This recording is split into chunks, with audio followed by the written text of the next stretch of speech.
has multiple names that he uses to portray his character, to express his character to his creation. And one such name is Jehovah Jireh. It means God, my provider. It gives us the understanding that God will provide everything that we have need of, whatever that might be. You know, in Genesis 22, we see Abraham taking his son Isaac, and he's going to sacrifice his son as expected by God. And this is what we read in Genesis 22, verses 13 and 14, to show the provision of God.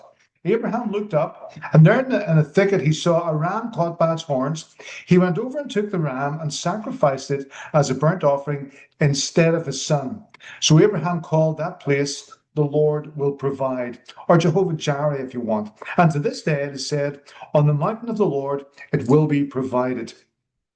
You know, God has great expectations, if you want, of all of us who He has redeemed. He asks us to do challenging and difficult things, such as love your enemies, forgive those people who have hurt you, try to overcome anxiety and stop worrying about things. Stop being selfish, and then be joyous or be happy or be joyful in the midst of your trials. These sound like sort of the right way to go, the right things to do, but really in life they're very, very difficult.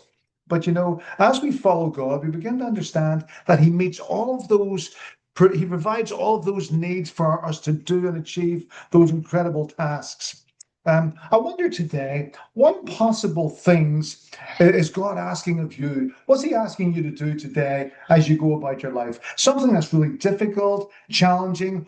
It feels like it's beyond you. In your world, it seems like it's impossible. But what is it that you need in order to live the life that God has called you to live for Him? Is there some sort of health problem, or is there a mental problem? Is there finances? What is it? So that you're living solely and honorably for Him in every way. And as you begin to maybe make a list of those issues and those sort of mountains that sit in front of you, I want to encourage you to write at the very top of that list before you come to the Lord in prayer, Jehovah Jireh, the Lord will provide. He'll meet my every need. He'll be there. He'll take me through all of these difficulties. He'll provide the way, just like he provided the ram caught in the thicket for Abraham, so he didn't have to sacrifice his son Isaac.